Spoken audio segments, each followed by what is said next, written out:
Hey guys, tonight we begin with one of the most haunting love stories, the tragic myth of Orpheus and Eurydice. So before you get comfortable, take a moment to like the video and subscribe, but only if you genuinely enjoy what I do here. And let me know in the comments where you're tuning in from and what time it is for you. It's always fascinating to see who's joining us from around the world. Now, dim the lights, maybe turn on a fan for that soft background hum, and let's ease into tonight's journey together. Before fame, before heartbreak, and long before anyone thought descending into hell for love was a good idea, there was Orpheus, the original rock star of ancient Greece. Born to Calliope, the muse of epic poetry, and Apollo, the god of music, Orpheus had no choice but to be talented. It was practically genetic. While other children learned how to hurl stones at goats, little Orpheus was busy discovering that plucking strings could make people cry, which, in ancient terms, was the peak of sophistication. From the moment he strummed his first lyre, the world collectively decided to stop and listen. Trees leaned closer. Rivers changed their flow to match his rhythm. Even lions reportedly stopped mid-mauling to hum along. The man could make rocks emotional, and not just metaphorically. Stones would roll toward him as if desperate for front-row seats. It was as if nature itself had a subscription to Orpheus Premium. Apollo, ever the proud dad, gifted him a golden lyre that made every mortal bard look like a village drunk with a flute. And soon, Orpheus wasn't just good, he was divine-level good. Imagine someone who could outplay Mozart, outsing Freddie Mercury, and still manage to look mythologically handsome while doing it. The gods adored him, mortals worshipped him, and the Underworld, well, they were about to get their turn. But talent, as history never fails to prove, is a dangerous thing. It attracts envy, obsession, and the occasional snake-related tragedy. For now, though, Orpheus lived in harmony with the world, plucking his lyre under olive trees while satyrs slow-clapped in admiration. His songs weren't merely melodies, they were emotional ambushes. Farmers forgot to harvest, hunters forgot to hunt, and philosophers forgot what they were arguing about. Every strum told a story. Every note promised an escape from the dullness of mortal life. He could make grief sound poetic and heartbreak sound like an exclusive experience. The ancient world had found its celebrity, and unlike most mortals, Orpheus seemed immune to arrogance. At least, until love entered the stage. Because no matter how divine the music, nothing hits harder than a well-timed tragedy. He didn't know it yet, but somewhere beyond the wild applause, fate was already tuning her strings. Eurydice didn't enter Orpheus's life like a thunderbolt or divine omen, more like the world's most graceful accident. She was a nymph, which in Greek mythology meant beautiful, ethereal, and almost certainly destined for disaster. One day she was dancing through the meadows, barefoot and carefree, and the next she was making the most talented musician in history forget what hunger, sleep, and self-respect were. The meeting itself wasn't some grand affair. No lightning, no choirs of angels, just a man with a lyre, and a woman who didn't immediately run away from the sound of it, which, by ancient standards, was romance. Legend says that when Orpheus first played for her, the wind stopped moving, and even Zeus paused mid-affair to eavesdrop. For the first time, the great musician found himself speechless, which, ironically, was terrible for his lyrics, but great for love. The two were inseparable. Orpheus played, Eurydice listened, and the world collectively gagged at how perfect they were. They made everyone around them look bad. Shepherds forgot their flocks, poets threw out their work, and gods probably took notes for their next tragic experiment. Theirs was the kind of love that poets would later romanticize, and everyone else would quietly resent. Naturally, the wedding was divine chaos. All the forest creatures attended, deer, birds, even a few mildly confused centaurs. The muses sang, the wine flowed, and for one brief, perfect evening, happiness seemed like it might actually last longer than a Greek myth normally allows. But the gods have a cruel sense of humour. They see love not as something sacred, but as an opportunity for creative punishment. Somewhere in the shadows, fate was already bored and sharpening her knives. Eurydice, radiant in her wedding veil, smiled at Orpheus as he strummed a song about eternal devotion. A dangerous choice of theme in a culture where mortals rarely lived long enough to make good on it. Their love burned so brightly it practically begged for tragedy. Because in Greek mythology, the moment things go perfectly, the universe clears its throat and says, "All right, now let's ruin everything." And for Orpheus and Eurydice, the first note of that ruin was already humming beneath the strings of his lyre. Tragedy in Greek mythology has a peculiar rhythm. It usually begins with someone being too happy, which the gods apparently find offensive. Orpheus and Eurydice were blissfully married, dancing through meadows, laughing under olive trees, and generally behaving like two people who had clearly never read a Greek myth. It was only a matter of time before nature, ever the jealous spectator, decided to intervene. It happened on what should have been a perfectly ordinary afternoon. Eurydice wandered into a field of wildflowers, perhaps humming one of Orpheus's latest hits. Somewhere nearby lurked Aristeus, a minor shepherd with major ego problems. Convinced that no meant try harder, he chased her through the tall grass with all the grace of a drunken goat. In her desperate attempt to escape, Eurydice stepped on the one thing worse than a bad suitor: a viper. The snake struck fast, and the meadow went quiet. Eurydice fell, her veil brushing the petals as she collapsed. One bite. That was all it took. By the time Orpheus arrived, guided by the echo of her final scream, the world had already dimmed. She lay still, her beauty untouched, as if even death hesitated to claim her too roughly. The lyre slipped from his hands. For the first time, silence was louder than song. It said that Orpheus tried to sing her back to life, as if death might pause, tap its foot and reconsider. But the underworld has no taste for melody. Eurydice was gone, and all that remained was a man, a lyre, and the kind of grief that doesn't fade, but ferments. The world, ever indifferent, carried on. The birds resumed singing, the rivers continued flowing, and Aristeus went back to pretending he was relevant. But Orpheus, he wandered. His songs changed. Gone were the joyful tunes that made even stones weep with happiness. Now every note bled sorrow. The forests grew quiet, not out of awe, but pity. And somewhere in the shadows, Hades smiled faintly, not out of cruelty, but because he knew. No matter how divine the music, some hearts are destined to play their masterpiece only after breaking. The first act of Orpheus's legend was over. The descent was about to begin. Grief does strange things to mortals. Some drink, some pray, and some decide to march straight into the underworld with a musical instrument. Orpheus naturally picked the third option. Mourning Eurydice, he wandered aimlessly for days, strumming songs so mournful that even the trees looked uncomfortable.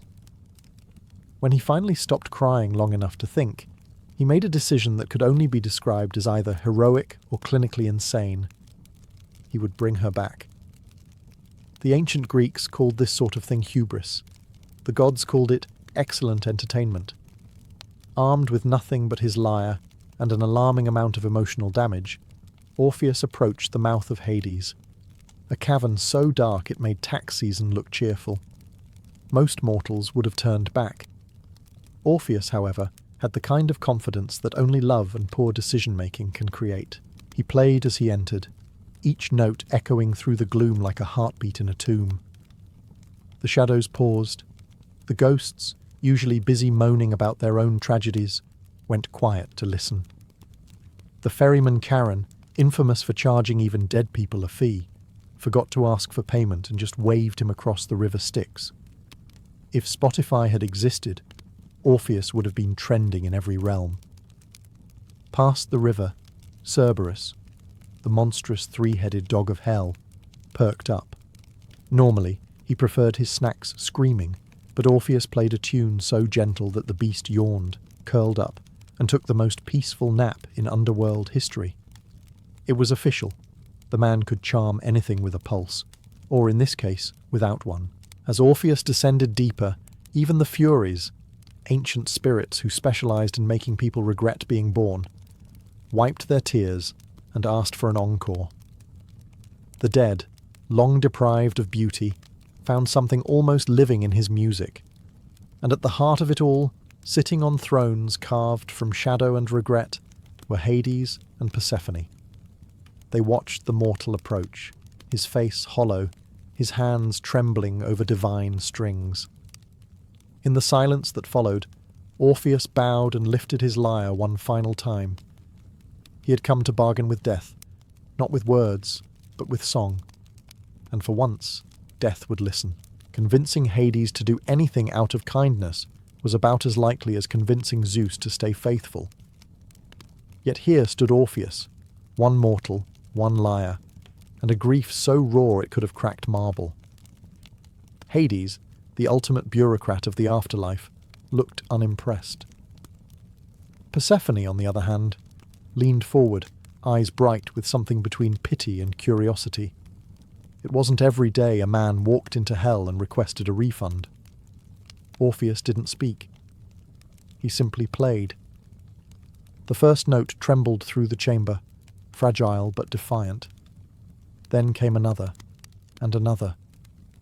A melody so pure that even the tormented souls of Tartarus paused mid-scream.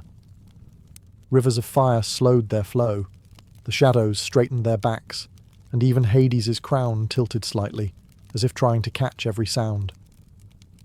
It was music not of rebellion, but surrender. A hymn to love's arrogance and its futility. Persephone wept openly, her tears blooming into ghostly flowers across the obsidian floor. Hades pretended not to notice, but the corners of his mouth twitched, the godly equivalent of bawling. Every string Orpheus plucked told the story of Eurydice's laughter, her sudden silence, and the unbearable echo that followed. By the time he struck the final chord, the underworld had forgotten its misery. Even the dead, briefly, remembered what it felt like to live. For a long moment, no one spoke. Then Hades exhaled, a sound that could have been mistaken for the world ending. "Fine," he muttered, like a man agreeing to lend his car to someone he doesn't trust. "You may have her back, but under one condition: she follows behind you, and you must not look back until you both reach the world above." It was classic Hades, the kind of loophole-riddled mercy that would make a lawyer blush. Orpheus nodded, grateful and doomed in equal measure. As Persephone guided Eurydice's shade toward the path of light, Hades slouched back into his throne, muttering something about mortals and their theatrics. The deal was struck, the music had worked, and the impossible had been granted. All Orpheus had to do was walk, and resist the single most human instinct of all, to look back. What could possibly go wrong? The deal sounded simple enough. Walk straight out of hell without glancing back. But simplicity has never been the strong suit of mortals, especially ones armed with both trauma and curiosity. Orpheus began his ascent with Eurydice's faint footsteps echoing behind him. Light, almost ghostly, as if she were more memory than matter. The tunnel wound upward through layers of shadow, and every step felt like wading through grief made solid. For the first few minutes, Orpheus was the model of discipline. Eyes forward, jaw clenched, playing mental chess against temptation. But the underworld wasn't about to make this easy. The silence was maddening. No whispers, no movement, just the faint, uncertain sound of someone who might, or might not, still be following. He wanted to speak, to say her name, but the gods had neglected to mention whether talking counted as looking back, and Hades was the type to exploit fine print. So he pressed on, sweating like a sinner in confession. Every few steps, his imagination betrayed him. What if she wasn't there? What if it was all some elaborate divine prank? After all, the gods had form. They'd turned people into trees for less. The light from the mortal world began to shimmer faintly ahead, a distant halo of hope. He could almost taste freedom, sunlight, wind, the scent of grass. But with each step, the sound behind him grew quieter, as if Eurydice were fading, slipping further away. Doubt dug in its claws. Maybe she'd tripped. Maybe Hades had lied. Maybe love, for all its songs and poetry, was just a cruel trick with better marketing. The tunnel narrowed, the air thinned, and the silence became unbearable. Orpheus stopped. His heart hammered like a drumbeat in a funeral procession. Just one look, he thought. Just one, to be sure. And there it was. The fatal thought that every tragic hero before and after would repeat in one form or another. What's the worst that could happen? He turned his head ever so slightly. The answer, as it turned out, was everything, and then he did it. The one thing literally everyone, alive or dead, told him not to do. Orpheus turned around. One flick of the neck, one twitch of mortal impatience, and the universe collectively face-palmed. Behind him stood Eurydice, pale as moonlight, her hand reaching toward him. For a fleeting second, they locked eyes. The kind of moment poets write about for centuries, and therapists charge by the hour to unpack. Then she began to fade. Slowly, like mist caught in sunlight. Her expression didn't scream anger or betrayal. Just that gentle, tired sadness of someone who knew this was how it would end. Orpheus lunged forward, arms outstretched, but his hands met only air. She whispered his name. Or maybe it was just the sound of the wind retreating. And then she was gone. Pulled back into the dark like a curtain closing on a tragedy everyone saw coming. The silence afterward was surgical. No music, no echo, just the quiet realization that he had outsmarted himself. Even the gods probably paused their ambrosia to watch the replay. Somewhere, Hades was muttering, "I literally said don't look back," while Persephone sighed, "Mortals, every time." Orpheus stood frozen, staring at the spot where she vanished. The light ahead no longer seemed like salvation, just an insult. Daylight mocking a man who'd lost everything twice.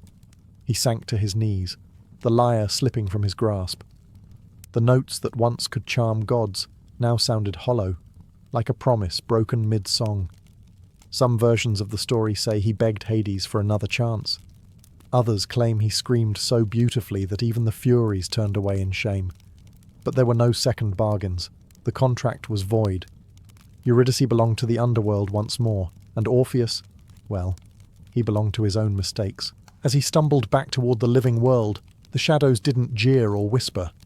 They simply let him go, like an audience that's grown weary of tragedy, but can't deny it was beautifully performed. Love had conquered neither death nor human doubt, just proven that both were equally stubborn. And somewhere in the distance, the last note of his song finally died. When Orpheus finally emerged from the underworld, he wasn't triumphant.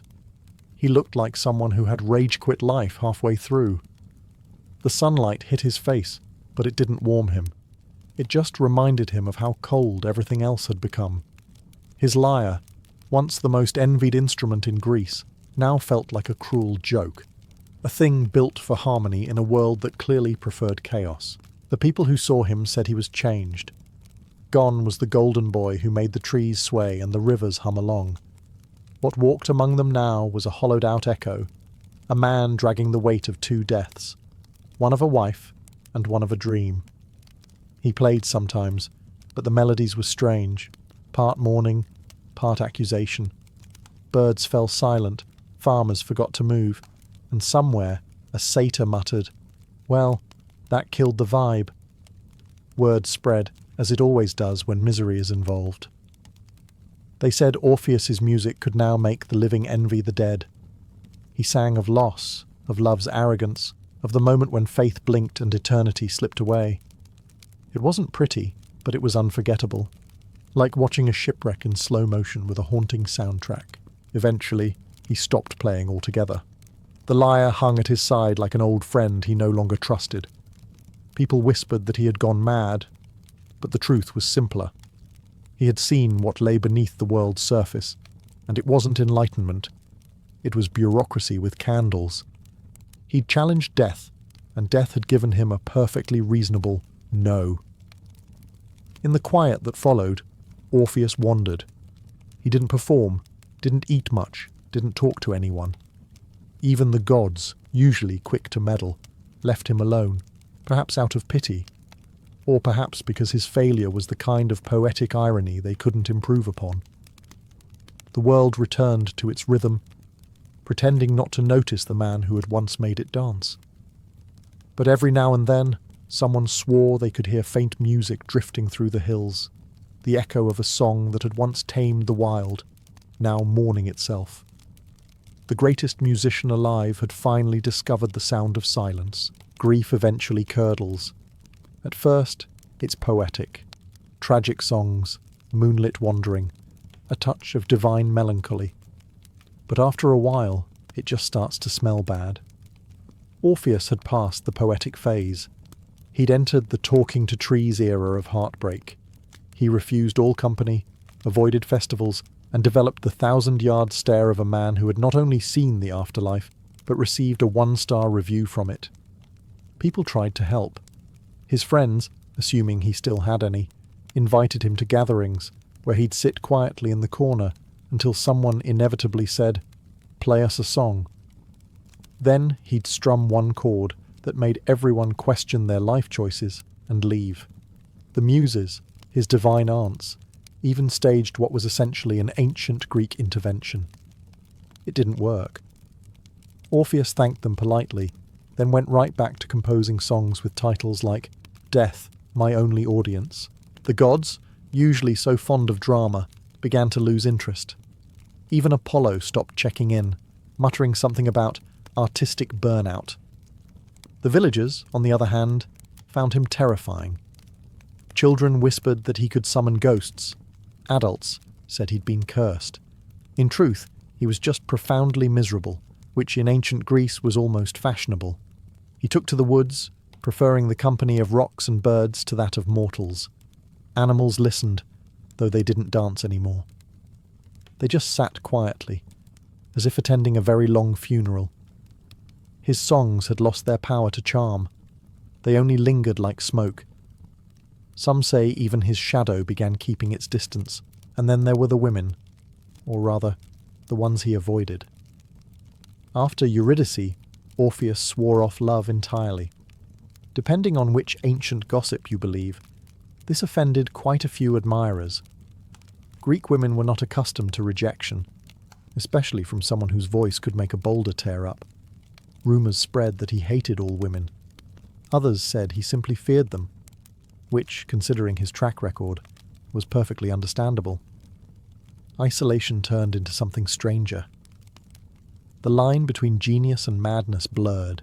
His music became unpredictable, bursts of beauty swallowed by chaos. The man who once charmed the world now sang only to the void, and the void, as always, was a loyal listener. Death finally found Orpheus. Though, to be fair, he'd been rehearsing for it for years. By the time it arrived, he wasn't so much living as dramatically existing. The end came, as it often does in Greek mythology, via a misunderstanding and a mob of women. Specifically, the Maenads, Dionysus's famously unstable fan club. They were in the middle of one of their divine raves, drinking wine, tearing animals apart, and generally redefining chaos. Orpheus, as usual, was nearby playing a haunting tune to a tree. The Maenads, stumbling upon him, asked for a song they could dance to. Something lively, they said, something fun. But Orpheus, still emotionally allergic to happiness, refused. Instead, he strummed another of his slow-motion heartbreak ballads, probably titled something like Eurydice, Revisited, Again. Now, the Maenads were not known for patience or restraint. Their wine-to-blood ratio was about 4-1. When he refused to join their party, they did what any self-respecting Dionysian cult would do. They ripped him to shreds. Ancient sources are split on whether it was out of rage, drunken confusion, or just bad rhythm, but the result was the same.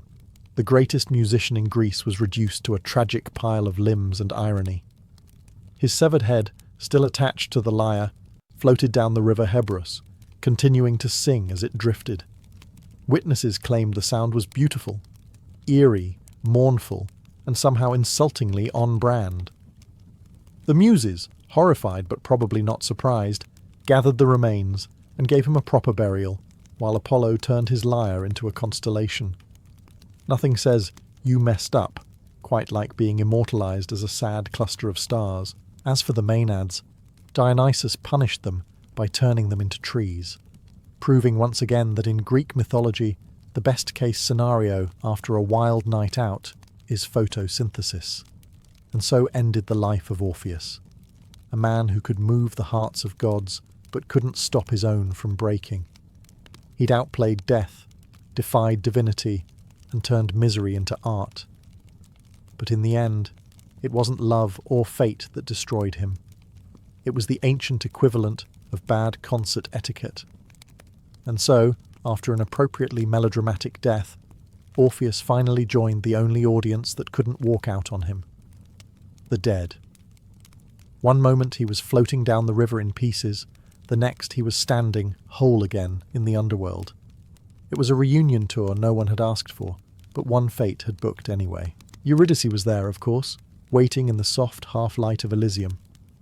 No snakes, no gods, no dramatic conditions attached, just eternity and a mildly confused husband who'd taken the scenic route. When she saw him, she smiled that same quiet smile, the one that had once made Apollo's lyre sound off-key. She didn't scold him for the whole looking back and dooming us both forever thing. She just said, "You took your time." Which, coming from someone who'd been dead for years, was fair. Orpheus, for the first time in what felt like several centuries, laughed. Not the hollow, tragic kind of laugh he'd perfected on Earth, but the genuine, relief-soaked kind that sounds like a song rediscovering itself. There was no stage now, no crowd, no gods judging the rhythm. Just two souls who had finally outlasted every rule written against them. The legends say they wandered the Elysian fields side by side, speaking little, because words had already failed them once. Sometimes Orpheus played, not to charm or impress, but simply because music was how he breathed. And when he played, even the air seemed to shimmer, as if the world itself had decided to stop punishing them for loving each other. Above them, the living world moved on. Poets immortalized their tragedy, sculptors carved their sorrow, and philosophers argued over whether love was worth the paperwork. Meanwhile, in the calm gardens of the afterlife, Orpheus and Eurydice did what they'd always wanted to do. Nothing. No bargains, no conditions, no turning back. It's funny, really. He spent his life chasing eternity, and only found it once he stopped trying. Maybe that's the moral the gods were after all along. You can't cheat death, but you can occasionally duet with it. And somewhere, faintly echoing through the underworld, the last note of Orpheus's lyre still hums, perfectly in tune at last. Before the age of decay and frost, the world basked in an eternal spring. Every valley bloomed, every breeze carried the scent of life renewed. Rivers hummed softly under skies without clouds, and no mortal had yet learned the word winter. In this timeless season wandered Persephone, maiden of blossoms, daughter of Demeter and Zeus. Her laughter was said to make flowers bloom faster, and her footsteps left trails of green behind. She was the pulse of the earth itself, vibrant and unblemished by sorrow. Demeter, the goddess of harvest, guarded her daughter fiercely. She had built for her a world of gentle sunlight and safe meadows, where no shadow dared intrude. The two were inseparable, mother and child, creator and creation. Together they kept the cycle of growth alive. But such perfection, as the poets would later sigh, never lasts. Even Olympus grows bored of harmony. Far below the golden clouds and silver seas, another god watched this radiant figure from the depths of his lonely kingdom. Hades, ruler of the underworld, sat on a throne carved of obsidian, surrounded by shades who offered neither laughter nor love. His was a realm of silence, ordered, dutiful, but utterly devoid of warmth. The living feared his name, though he brought them justice after death, and for ages he had ruled without longing, until he saw her. Persephone's beauty pierced through the cracks of the world like sunlight leaking into a tomb. To Hades, she was not just a maiden, she was balance itself, a counterpoint to his darkness. Yet how does one who governs the dead speak to life incarnate? He knew no courtship, no poetry. He only knew possession. Up above, the gods feasted and laughed, oblivious to the brewing tension below. Even Zeus, father of both, felt the quiet pull of inevitability, but chose silence, the kind of silence that would one day split the earth open. For now, the world still sang with spring. Persephone wove crowns of lilies and narcissus, untroubled by destiny. But somewhere beneath her dancing feet, the ground began to stir, not yet cracking, just whispering her name. The gods were watching, the seasons were waiting, and paradise had already started to end. Hades, the invisible one, ruled a kingdom unseen by mortal eyes, a vast expanse of shadow, mist, and memory. The underworld was not cruel, it was precise. Every soul had its place, every shade its silence. Yet for all his power, Hades was a prisoner of loneliness. His brothers, Zeus and Poseidon, had divided the cosmos between them, the sky, the sea, and the soil below. Hades had drawn the short straw, the realm of the dead. No cheers, no sunlight, no love. Only the echo of lives that once were. In that endless twilight, Persephone became his fixation. He saw her first in the mortal fields. A figure gleaming among mortals and nymphs, her laughter rippling like a bell in a mausoleum. To Hades, she was not merely beautiful, she was unbearable. The way light danced on her hair mocked his darkness. The way she gathered blossoms defied the stillness he ruled. And so he watched, not with lust, but with an ache deeper than hunger. It was not desire as men know it, but the yearning of night for dawn. Still, even gods require permission to act. Hades sought out Zeus upon Olympus, his tone steady, but his eyes hollow. "Brother," he said, "the world above teems with life. I wish for a queen to rule beside me. Let it be Persephone." Zeus, master of compromise, considered the request. Demeter's daughter was precious, but her mother's power had grown vast, and Zeus feared the balance of Olympus tipping toward her. And so he answered not with words, but with silence, a silence that Hades interpreted as consent. That silence was enough to set the myth in motion, for the god of death is not accustomed to waiting. He began to plan, not with malice, but with inevitability. In his mind, Persephone's laughter no longer belonged to the surface world. It belonged to the deep. In the days that followed, the earth itself seemed to hold its breath. The meadows still bloomed, the sun still shone, yet beneath them all the god of the dead prepared his chariot of gold and obsidian. Love, or what passed for it in the underworld, was about to shatter the eternal spring. It was an ordinary morning, or as ordinary as mornings could be in a world that had never known decay. The sky was soft as milk, the breeze thick with scent. Persephone wandered across the meadow, her laughter tumbling through the grass like a melody without end. Nymphs followed her, their baskets overflowing with blossoms, each bloom competing for her touch. Among them, a voice, faint and curious, whispered her name. She thought it was the wind. Then she saw it, a single flower standing apart from the rest. A narcissus, white and gold, its petals trembling as though alive. It was not merely beautiful, it was divine. Even the air around it shimmered, heavy with enchantment. Persephone hesitated for a moment, the faintest ripple of unease running through her. But curiosity, that ancient curse of gods and mortals alike, pulled her closer. She reached out. The moment her fingers brushed the petals, the earth roared. The The meadow split open in a violent tremor that sent birds screaming into the sky. Soil churned like waves, and from the fissure below rose a chariot of gold drawn by 4 black horses. Their manes burned with shadow. At their reins stood Hades, the king of the dead, his crown of obsidian catching the light like a wound. Before Persephone could cry out, he reached for her, not roughly, but with the desperate finality of a god who has waited too long. The ground swallowed them both. The chasm sealed, and silence fell over the meadow once more. The nymphs screamed her name until their voices failed. All that remained was the crushed Narcissus, glowing faintly in the dirt. The world above continued as if nothing had happened, but something profound had changed.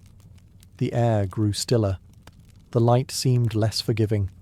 The endless spring had lost its rhythm. Some say the Narcissus was planted by Gaia herself, at Zeus's quiet command, a trap laid in beauty's disguise. Others claim Hades crafted it from his own longing, the first flower ever born of darkness. Whatever the truth, the moment Persephone touched it, innocence ended. The goddess of spring had vanished beneath the earth, and paradise had begun to mourn. When Persephone vanished, the world did not notice at first. Flowers still bloomed, rivers still sang, and the winds still whispered through olive groves. But Demeter felt the absence instantly, a silence in her heart so sharp it cut through divinity. The mother of all harvests paused mid-step, sensing a tear in the fabric of creation. She called her daughter's name once, softly, expecting laughter in reply. None came. Panic followed. Demeter abandoned Olympus and roamed the mortal world disguised as a grey-haired woman, her golden crown traded for dust. She wandered from field to field, torch in hand, searching through the night. She questioned shepherds, fishermen, even the waves of the sea. Each answered with the same empty stare. Days turned to weeks, and the goddess of plenty grew gaunt with despair. The earth began to mirror her sorrow. Crops wilted beneath her tears. Seeds refused to sprout. Once verdant valleys turned skeletal, their rivers shrinking into mud. Mortals prayed, begging the heavens for mercy, but no rain fell. The famine spread, quiet at first, then roaring like a divine curse. The balance of the world trembled. At last, Demeter confronted Helios, the all-seeing sun. He tried to avert his gaze, but she seized his light and demanded truth. "Tell me who took her," she thundered, "or your sky will burn black." Helios, bound by his nature to see all things, confessed. "It was Hades, lord of the dead. He rose from the earth and carried your daughter to his realm below. And goddess, Zeus permitted it." That final revelation broke her. Demeter's sorrow curdled into fury. She cursed Olympus, vowing that not one blade of grass would grow until her daughter was returned. Fields became deserts, orchards skeletons. The fragrance of the earth died. Even the gods began to feel hunger. Zeus, pressured by mortal prayers and divine unrest, finally took notice. The king of gods could ignore many things, but not starvation. His world was unravelling, and he knew its source. Meanwhile, beneath all that ruin, Persephone sat in the dim halls of Hades, unaware that her mother's grief had frozen the living world.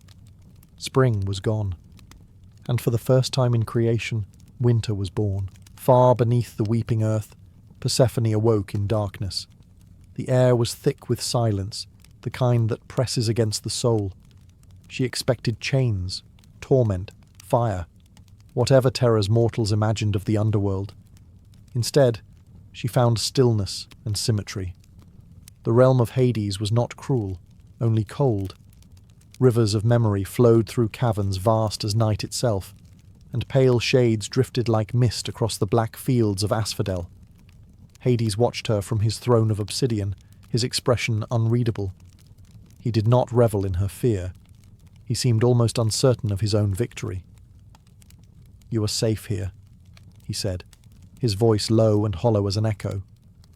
Persephone did not answer. Her defiance was silent, but it burned bright enough to warm the void around her.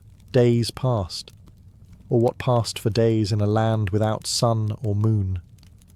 Servants of shadow brought her jewels carved from the bones of mountains and robes woven from starlight caught between realms. She refused them all. She longed only for light, for her mother's touch, for the hum of bees and the smell of tilled soil. Yet in moments of quiet, she could not deny the strange allure of this world. The dead whispered to her, not in torment, but in reverence. They told her their names, their loves, their regrets. And she listened. Something began to shift. Flowers, small and fragile, started to bloom in her wake. Ghostly white blossoms that glowed softly in the dark. Hades saw them and said nothing, though the faintest smile crossed his lips. Perhaps he realized what she did not yet know, that even in the land of the dead, life would answer to her presence. And so, against her will, Persephone began to change. The innocence of the meadow was gone, replaced by something steadier, a strength born of loss. Though she still despised her captor, she no longer trembled before him. Her voice, once sweet as spring, now carried a calm authority that echoed through the caverns. In the shadows of eternity, Persephone, daughter of life, began to become something else entirely. The seeds of her second title had been planted. Soon, she would be known as the Queen of the Underworld. Above the earth, mortals starved. Fields lay empty, animals perished, and temples once filled with offerings grew silent. Demeter's grief had become divine vengeance. She withdrew her blessings from the world, turning it into a vast frozen tomb. Even the gods began to complain, for without mortal worship, Olympus itself grew quieter. Offerings dwindled, prayers stopped. A god without believers is like a flame without air. At last, Zeus could no longer ignore the devastation. He summoned Hermes, the swiftest and most silver-tongued of the gods. "Go below," he commanded, "and bring Persephone back. The world withers while her mother mourns." Hermes, ever dutiful, spread his winged sandals and plunged through the caverns of the earth, past rivers that remembered every sin ever committed, past judges who weighed the hearts of kings. When he entered Hades's hall, he found the Lord of the Dead sitting beside Persephone on his black throne. The contrast was startling. Death beside spring, shadow beside bloom. Hades rose, his expression guarded. Hermes bowed. "Brother," he said smoothly, "the earth above is dying. Demeter refuses to let the crops grow. Zeus commands that Persephone be returned, lest mortals and gods alike fade into hunger." Hades' gaze flickered to Persephone. She looked away. The silence stretched. A silence filled with 1,000 unspoken truths. At last, he nodded. "If it must be so," he said, "then she shall return." Persephone's heart soared, though a strange heaviness stirred within her. Hades walked her to the gates himself, his steps slow. "Before you go," he said quietly, "eat something to strengthen you for the journey." It seemed an innocent gesture. A plate of ripe red pomegranate seeds glistened before her. She hesitated, but curiosity, or perhaps kindness, overcame caution. She ate 6. Hermes, unaware of the weight of that act, led her back to the surface.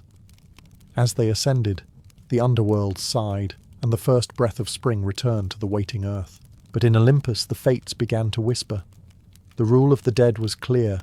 Whoever partook of food from that realm was bound to it. Persephone had eaten 6 seeds, and so the bargain was incomplete. The goddess of spring could return, yes, but only for 6 months of every year. When Persephone's feet touched the surface again, the world gasped back to life. The ice that had strangled rivers cracked and melted. Seeds long buried sprang from the soil in a frenzy of green. Birds sang as if waking from a nightmare, and Demeter, wild-eyed, half-mad from grief, dropped her torches and ran to meet her daughter. The reunion was so fierce it shook the heavens. They clung to one another like life itself had been restored. For days, mother and daughter wandered the revived earth. Demeter filled the fields with wheat, the trees with fruit, the air with fragrance. The mortals rejoiced, feasting and singing prayers of gratitude. Even Zeus, that habitual opportunist, congratulated himself on his wise intervention. Olympus glowed again, the altars refilled, and peace seemed to settle over the world. But peace in Greek mythology never lasts long. After the celebrations faded, Hermes appeared once more. His expression carried the kind of sympathy only a messenger could afford, the kind that softens the edge of bad news without dulling its truth. He bowed before Demeter and Persephone, then spoke the words that would change the rhythm of the world forever. "Persephone has eaten the food of the dead," Hermes said. 6 seeds from the pomegranate of Hades. The law is clear. Whoever tastes from that realm belongs to it in part. The silence that followed was heavier than any winter. Demeter's joy shattered. She turned to her daughter, her voice trembling between disbelief and fear. "Tell me it isn't true." Persephone, her eyes full of both guilt and wisdom, nodded slowly. "I did not know," she whispered. "He offered them as kindness." Hermes sighed. "Then there can be no full return. But Zeus, in his wisdom, decrees a compromise. For 6 months of every year, Persephone shall dwell above with her mother, and for 6 months below with her husband. Thus will the seasons turn, life and death in eternal rhythm." Demeter did not answer. She only held her daughter tighter, as if her grip could keep the months from passing. But the law of gods is iron, and so the earth itself learned to breathe, half in bloom, half in mourning. The first true spring had come, and the first winter waited just behind it. When the time came for Persephone to descend again, the earth seemed to hold its breath. Demeter wept, though she had known this moment would return. The fields began to fade beneath her tears, gold turning to grey as though the world itself mourned alongside her. The birds quieted, the winds grew still, and as the veil between the realms opened once more, Persephone walked toward it, not as a captive, but as a queen. The ground parted gently this time, no thunder, no screams, only a sigh, as if the world had accepted its rhythm. Hades awaited her in the depths, solemn and still, yet there was a flicker of something in his gaze, not triumph, but recognition. When Persephone stepped into the chariot, the darkness folded around her like a familiar cloak. In her absence, Demeter retreated once more from Olympus, her grief rippling through the seasons. Winter descended. Frost crept across the earth, rivers hardened to glass, and mortals gathered around dwindling fires. Yet this time, they did not curse the gods, for they had learned the pattern. They knew spring would come again, carried on the footsteps of Persephone's return. Below, the queen of the Underworld resumed her throne beside Hades. But the Underworld was no longer as it once was. Under her rule, the asphodel fields began to glow faintly, as if lit from within. The shades no longer wandered aimlessly. They found solace in her presence. Even Hades' grim halls softened, the cold stones sprouting pale, ghostly flowers. Life and death had struck a fragile balance. In her hands, Persephone now held 2 worlds, one of sun, one of shadow. When she returned above, the world bloomed. When she departed, it rested. The poets would later call it the Great Compromise, the divine order that made the seasons. But to Persephone and Demeter, it was never so poetic. For them, it remained what it had always been, a parting, a reunion, and a waiting in between. Each ascent brought joy, each descent sorrow, yet both were necessary, for without the dying, there could be no rebirth. And so, the wheel of the year began to turn endlessly, guided by a mother's love and a daughter's destiny. With each descent, Persephone grew stronger. The timid maiden who once gathered flowers beneath the sun had transformed into something altogether different. regal, measured, and calm amid the endless murmur of the dead. She no longer flinched at the cries of lost souls or the chill that hung in the caverns. Where others saw despair, she began to see order. Where others saw ruin, she saw purpose. Hades, for his part, had changed as well. He no longer viewed her as a stolen prize, but as an equal, one who could stand beside him without fear. Together they ruled in an uneasy harmony, he as the stern arbiter of fate, she as the quiet mercy that softened it. When spirits entered his halls, it was Persephone who listened to their final regrets. Her presence brought warmth even to the dead, and word of her compassion reached the living. Mortals began to whisper her name not with dread, but with reverence. Still, she could not entirely banish her sorrow. In the stillness of her throne, she often imagined her mother's laughter, the hum of bees, the scent of rain on wheat. Yet there was no bitterness now, only the understanding that her fate was not a punishment, but a balance. She had become both seed and soil, bloom and decay. The goddess of spring had learned to live among ghosts. Hades would sometimes find her wandering the meadows of asphodel, fingers trailing through the spectral grass. "You have brought life to death," he once told her. "Even the darkness bends toward you." She smiled faintly.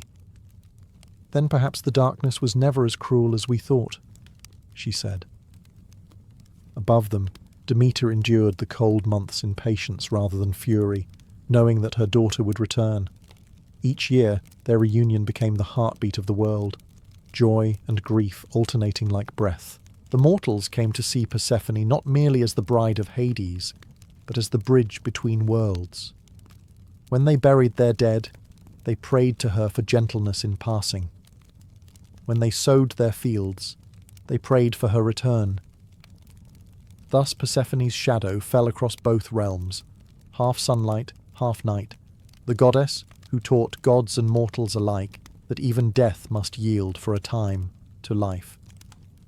By the time mortals learned to name the seasons, Persephone had become a figure of paradox, a goddess whose life was both captivity and coronation, tragedy and triumph. From her time below, she had learned patience and empathy. From her time above, renewal and joy. Between the two worlds, she saw what few gods ever understood, that life and death were not enemies, but dance partners, trading steps in an endless waltz. In the Underworld, she brought order where there had been despair. The lost souls who once drifted in gloom now found comfort in her calm gaze. Some claimed that flowers of light sprouted wherever she walked, fragile white blooms that fed on memory instead of sun. Even the judges of the dead, severe and unsmiling, began to soften their tone when she entered the chamber. It was as though her presence reminded them that mercy too was divine. Above, Demeter watched her daughter's yearly return with both joy and restraint. The world burst into life at the sight of Persephone, but Demeter had learned not to clutch her too tightly. The goddess of harvest, who had once wielded famine as a weapon, now understood something deeper, that love cannot cage what must move between worlds. Mortals built temples to both mother and daughter, one for the plenty of spring, one for the promise of rest. They offered grain to Demeter and pomegranate to Persephone, honouring both the bloom and the burial. The Eleusinian mysteries were born from this sacred rhythm, an initiation that whispered of rebirth, of hope beyond death. Zeus, ever pragmatic, pretended the arrangement had been his wisdom all along. Yet even he could not deny that what began as a theft had become a balance, one that sustained the earth itself. For Persephone, her dual existence no longer felt like division, but destiny. She had become the hinge of creation, the boundary between joy and sorrow, harvest and hunger, birth and grave. And though her heart ached when she left her mother each autumn, she carried that ache like a crown. For she knew what few gods dared to admit. Every paradise needs its shadow, and every ending hides the seed of a beginning. Ages passed, empires rose and fell, but the story of Persephone and Hades endured.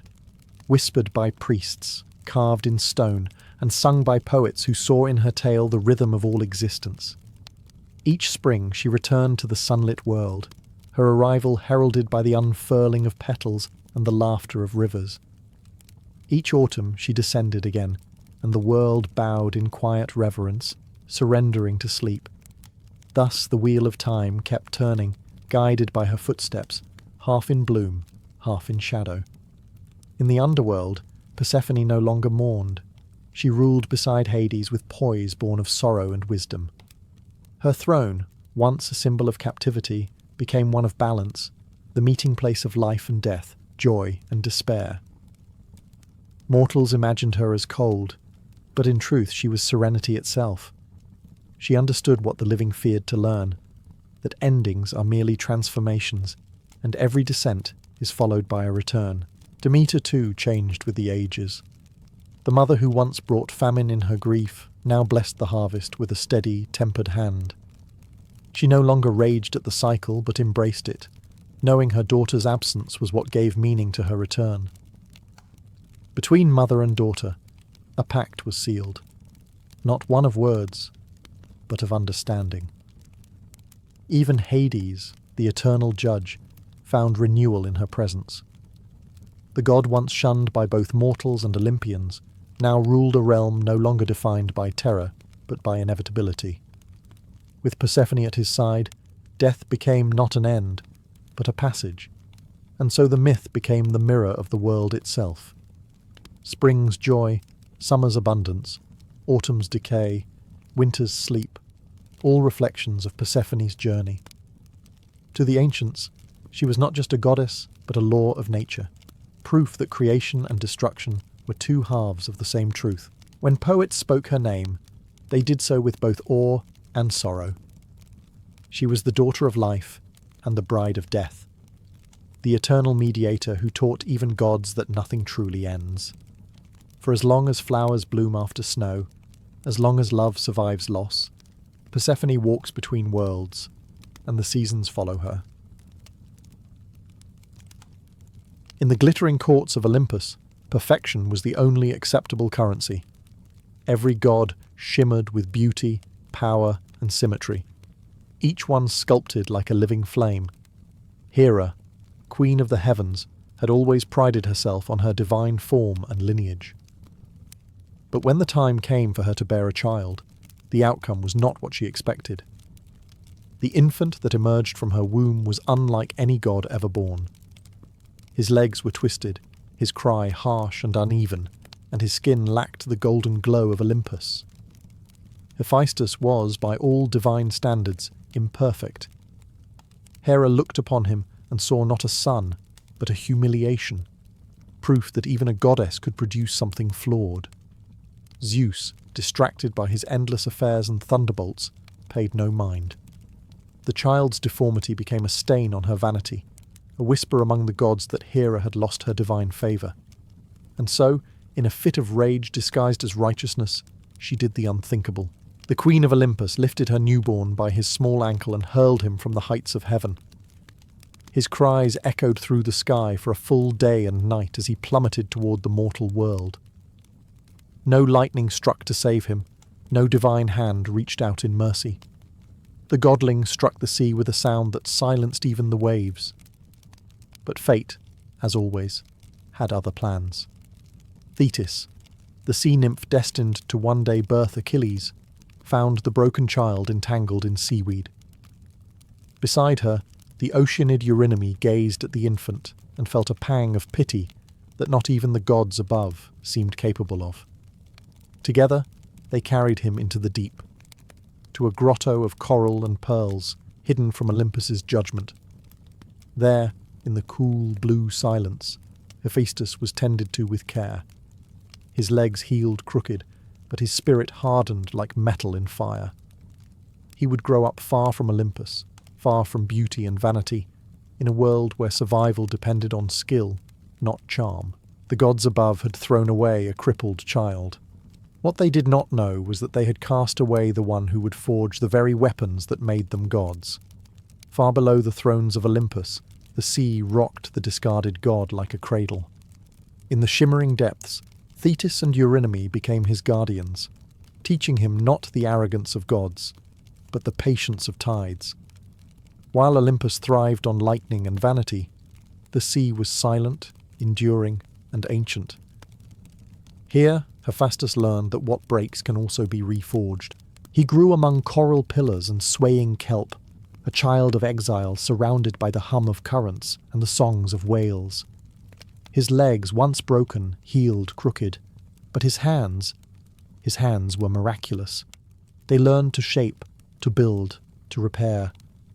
With coral hammers and volcanic stones, he began crafting tools from the wreckage that drifted down from the mortal world.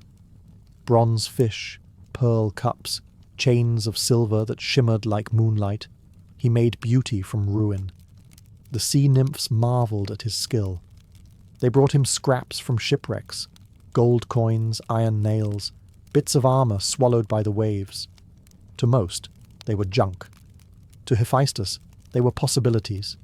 He melted and moulded them in his underwater forge, powered by volcanic vents that burned with the earth's secret fire. It was there, in exile, that he became the first craftsman, not by divine birthright, but by necessity. Yet, even beneath the waves, whispers of Olympus reached him. Tales of gleaming gods and their perfect forms stung him like salt in an open wound. Hephaestus did not envy their beauty. He despised it. He saw in it the cold cruelty that had cast him away. Each strike of his hammer became an act of defiance, a rhythm that said, "I exist and I create." Thetis watched him in silence, sometimes catching a flicker of divine fire in his eyes, a spark not born from wrath, but from purpose. Eurydice, the wiser of the two, once told him, "The gods above may live in light, child, but only those who have seen darkness know how to make it shine." Hephaestus did not yet know his destiny. He only knew the forge, the flame, and the sound of the sea echoing through his cave.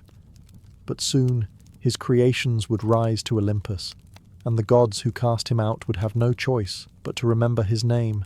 As years passed beneath the sea, the crippled child became a god of cunning craft. Hephaestus discovered something extraordinary, a secret that would change both heaven and earth. Deep within his volcanic forge, he coaxed raw fire into obedience. It was not the wild flame of Zeus's lightning, but a quieter, steadier kind, the fire of creation, not destruction. Where the Olympians wielded force, Hephaestus shaped it. The sea nymphs watched in awe as sparks danced from his anvil, illuminating the dark waters like falling stars. Coral walls glowed red and gold. The cave pulsed with life. From molten metal, he forged delicate wonders, a brooch that shimmered with trapped sunlight, a chariot of bronze that could glide across water, and chains so fine they seemed spun from light itself. Thetis whispered that his forge had become a rival to Olympus itself, but Hephaestus was no longer content with secrecy. His art demanded recognition. He began crafting a gift, not for himself, but for the mother who had cast him away. From iron and gold, he forged a throne fit for a queen. It gleamed with impossible beauty, each detail shaped with patient fury. Yet beneath its beauty, he wove a mechanism, invisible to the eye, inevitable in its consequence. The throne was a masterpiece, but also a trap. When the gift was finished, he sent it up to Olympus by way of a shimmering current, carried by dolphins and guided by divine rumour. Hera, upon receiving it, could not resist. It was exquisite beyond words, a work of perfection born from imperfection. With a smile of triumph, she seated herself upon it. And instantly, she was caught. The golden throne clamped around her like a living cage, invisible chains binding her arms and feet. The queen of the heavens, proud, flawless, and cruel, found herself imprisoned by the son she had once thrown away. The gods rushed to free her, but none could undo the craftsmanship of Hephaestus. Every tool snapped, every spell failed.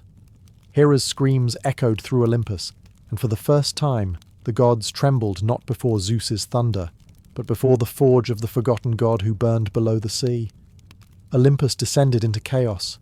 The queen of the heavens was trapped, and her cries of rage rattled the marble halls. Hera's golden throne, that shining gift, had become her prison. None of the gods could break the spell. Ares tried brute strength, splitting the columns of the throne room. Apollo summoned light to melt the chains. Hermes whispered every charm he knew. All failed. The craftsmanship was too intricate, the mechanism too clever.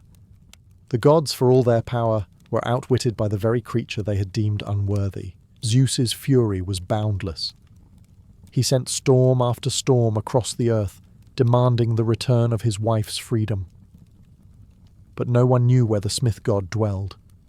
Only Thetis and Eurydice knew the truth, that he was hidden beneath the waves, forging with calm precision while Olympus panicked above. When word finally reached him, Hephaestus laughed, a slow, bitter sound that rolled like thunder through the sea.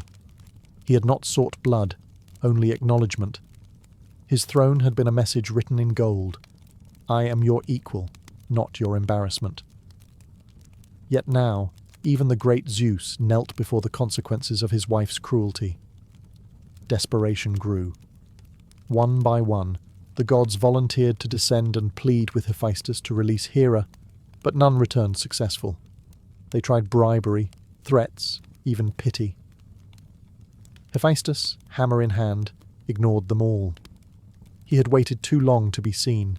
He would not trade his vengeance for empty apologies. Finally, the gods turned to Dionysus, the god of wine, for if strength and reason failed, perhaps intoxication would not.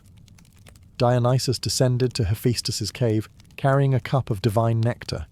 He found the smith hard at work, sparks leaping like stars around him. The god of revelry poured him a drink, then another, and another still. Hephaestus, unaccustomed to wine, loosened his tongue, and his heart. Dionysus did not beg or bargain. He simply listened. He laughed at the right moments, cursed Olympus at the others, and in that shared contempt, a strange friendship was born. By dawn, Hephaestus, drunk but smiling, agreed to return with him. Not as a prisoner, but as an artist whose work the gods could no longer ignore. Olympus had never known humiliation like this. Hera, the queen of the gods, trapped on her own throne by an invisible snare, cursed and screamed as the other deities circled helplessly. Apollo's songs did nothing. Ares broke 3 golden hammers in rage. Not even Zeus, lord of the sky, could pry her free. The throne was flawless, a divine lock built by a divine grudge. Desperate, the gods convened in panic. They needed Hephaestus, the son they had never claimed, the crippled exile who now held their queen hostage with craftsmanship alone. But summoning him was no simple task. He would not answer Olympus. He had no reason to. The gods had forgotten him, and he preferred it that way.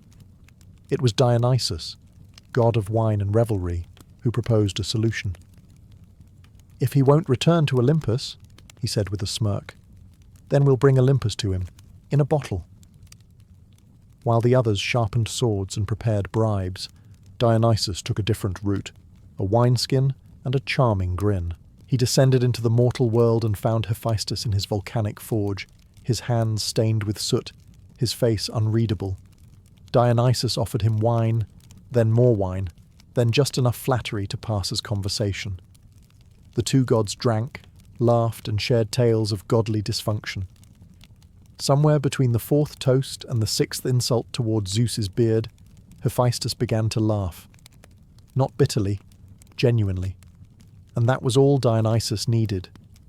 With the god of the forge now swaying slightly, Dionysus slung him over a donkey and paraded him up to Olympus, in what must have been the most undignified return in divine history.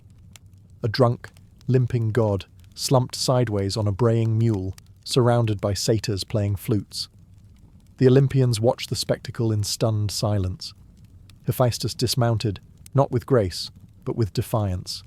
He looked Hera in the eyes. No longer a child begging for acceptance, but a god returning on his own terms. Only then did he release her from the golden throne. not with malice, but with measured control. In that moment, Hephaestus wasn't just forgiven, he was feared. Olympus would never laugh at the cripple again. They would bow to the god who could build prisons from beauty. From that day onward, Olympus treated Hephaestus differently. The same gods who once turned away from his twisted legs now marveled at the precision of his hands. Zeus himself, swallowing his pride, granted Hephaestus his own divine workshop, a forge that burned inside the heart of Mount Olympus, its bellows powered by sacred winds. From there, the crippled god reshaped the heavens. His anvil rang day and night. With every strike, sparks flew across the sky like shooting stars. He forged crowns for queens, armor for heroes, and weapons that could shake the world. For Zeus, he created the thunderbolt, lightning chained in metal, an impossible feat. For Poseidon, he built the trident, which could split the seas with a gesture. Even Hermes owed him his winged sandals, delicate as smoke, yet swifter than any wind. But Hephaestus didn't craft merely for power, he crafted for perfection. His creations weren't just tools, they were art, each infused with the same quiet defiance that had fueled his survival. To him, beauty was not born of symmetry, but of purpose. Every flaw was a story, every scar a signature. And while the gods admired his genius, few understood the cost. His forge was both temple and prison. The endless fire demanded everything from him, his time, his breath, his peace. When mortals dreamed of gods, they imagined feasts and gold halls. Hephaestus dreamed of silence, of the hiss of metal cooling in water. Even so, the forge gave him dignity. For the first time, he belonged, not because Olympus had forgiven him, but because they needed him. The god they once cast into the sea now held the fate of the gods in his hands. Still, whispers trailed him like smoke. Some said he worked too hard, others that he still nursed old grudges. Hephaestus ignored them all. When the flames of his forge reflected in his eyes, even Ares hesitated to speak. He had become the divine blacksmith, builder of Olympus, architect of divine war, and the quiet craftsman behind every god's power. From rejection, he had forged dominion. From imperfection, he had shaped immortality. And the fire that once exiled him now bowed to his will. For all his triumph in the forge, Hephaestus still lacked what every Olympian was expected to possess: companionship. The gods of Olympus were rarely single, though their marriages were usually as stable as Dionysus after a wine festival. Zeus, ever the meddler, decided that the god of fire deserved a bride, and so, in an act that might have been mercy or mischief, he offered Hephaestus the hand of Aphrodite, goddess of love and the most beautiful being in existence. The announcement stunned Olympus. The gods whispered, the goddesses snickered. Aphrodite herself was not consulted. She, the embodiment of desire, bound to the crippled smith. It was unthinkable. Yet the will of Zeus was law. The wedding was held in golden splendor, with ambrosia flowing and laughter echoing through marble halls. Hephaestus stood beside his bride, like a mountain beside a flame, sturdy, silent, and already aware that beauty was rarely kind.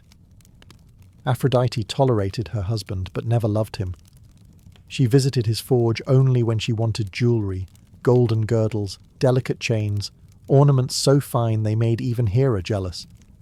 But while Hephaestus toiled in the heat of creation, Aphrodite found warmth elsewhere, in the arms of Ares, god of war.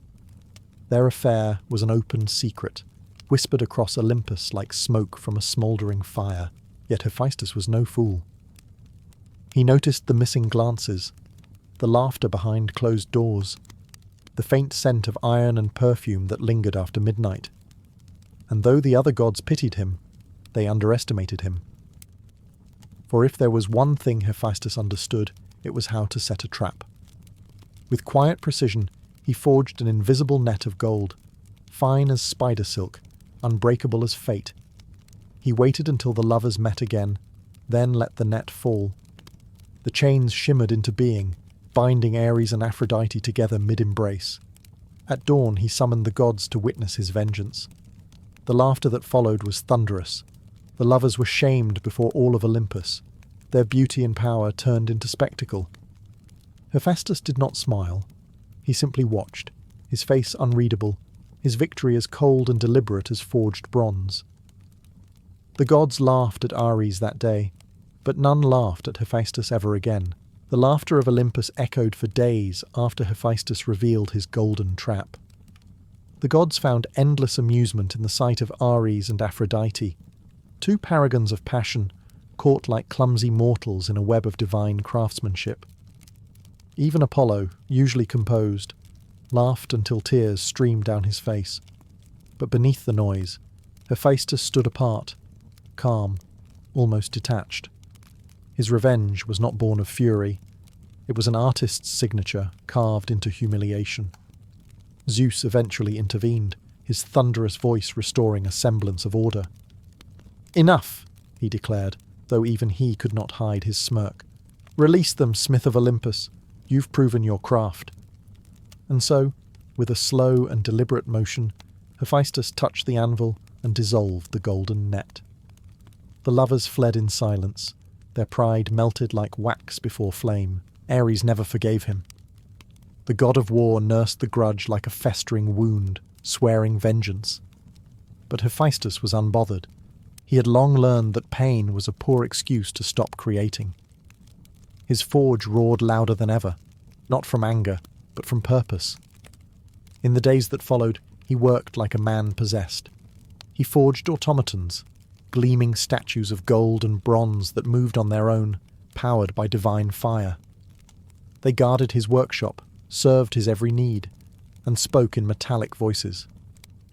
Mortals would later call them the first machines, but to Hephaestus they were companions, beings that could not betray, laugh, or cheat. Even Hera, who once cast him from the heavens, now came to him for favours. She wanted new adornments, new symbols of her majesty. He crafted them without complaint, though his eyes held a quiet irony she chose to ignore. When mortals prayed to the gods, they asked for victory, love, or wisdom. But when they prayed to Hephaestus, they asked for skill, for steady hands, for patience, for mastery of craft. He gave them all these freely. Hephaestus had been mocked, rejected, and betrayed, but his vengeance was elegant. Every god, every hero, every kingdom would depend on his creations. The crippled child of Olympus had turned his suffering into immortality. His fire no longer burned for wrath. It burned to remind the heavens who had forged their glory. Though his forge stood among the clouds, Hephaestus found little joy in the company of gods. They came to him for favours, not friendship. Their praise was hollow, their laughter fleeting. But one day, a mortal hero came knocking, a man of earth and bone, who would treat the smith not as a tool, but as an equal. His name was Achilles. Thetis, the same sea goddess who had once rescued the abandoned infant, now came to her foster son once more, but this time to ask for armour for her mortal child. She found Hephaestus as she had centuries before, soot-stained and focused, his hammer singing against the anvil. When she spoke of her son's valour, of the war raging at Troy, the old god paused. Thetis had saved him from oblivion. This debt he could not ignore. He rose from his bench and promised her a gift worthy of legend. For 9 days and nights the forge blazed brighter than any star. The gods themselves leaned from their thrones to watch the sparks dance above Olympus. When the work was done, Hephaestus presented the armour, a masterpiece of divine craftsmanship. The breastplate shone like sunrise. The shield told the story of the world, oceans, constellations, cities, beasts, and men, all etched in living metal. When Achilles wore it, even the immortal eyes of the gods blinked in awe. The armour did more than protect him. It made him myth. Mortals sang that his brilliance on the battlefield was the reflection of the gods' fire itself. And though Achilles would one day fall, his glory would not. The shield outlived the man. It became proof that the creations of Hephaestus could outlast even death. For perhaps the first time, the god of forges saw in a mortal what he had long sought in gods: gratitude. Achilles had worn his work not with arrogance, but with pride. In that mortal warrior, Hephaestus saw reflection, beauty born from imperfection, greatness forged through pain. When Thetis thanked him, Hephaestus only nodded and said, "Fire burns what it touches, but it also makes the clay strong." And with that, he returned to his forge, his hammer once again singing to the rhythm of destiny. Hephaestus was not merely a blacksmith. He was a creator, a divine engineer centuries ahead of his time. His mind never rested, always seeking new forms of life that could obey the laws of precision rather than the whims of gods. From his forge in Olympus, he began crafting beings not of flesh, but of metal, golden automatons, shining constructs animated by divine intelligence. They were neither mortal nor divine, yet something in between. He made them in pairs, giving each the shape of a flawless maiden, their joints smooth and gleaming like liquid sunlight. They could walk, speak, and even think, their eyes glowing softly with firelight. They tended his forge, brought him tools, and sang in mechanical harmony as the hammers fell. In their perfect obedience, Hephaestus found a peace that Olympus never offered. Among his creations was Talos, a bronze giant forged to guard the island of Crete. Massive and relentless, Talos circled the island 3 times each day, protecting it from invaders. His single vein ran with molten ichor, the blood of gods, sealed with a nail hammered by Hephaestus himself. Talos was not just a guardian, he was a statement. The god who had been thrown away had now built a being that could defend empires. The Olympians watched these inventions with unease.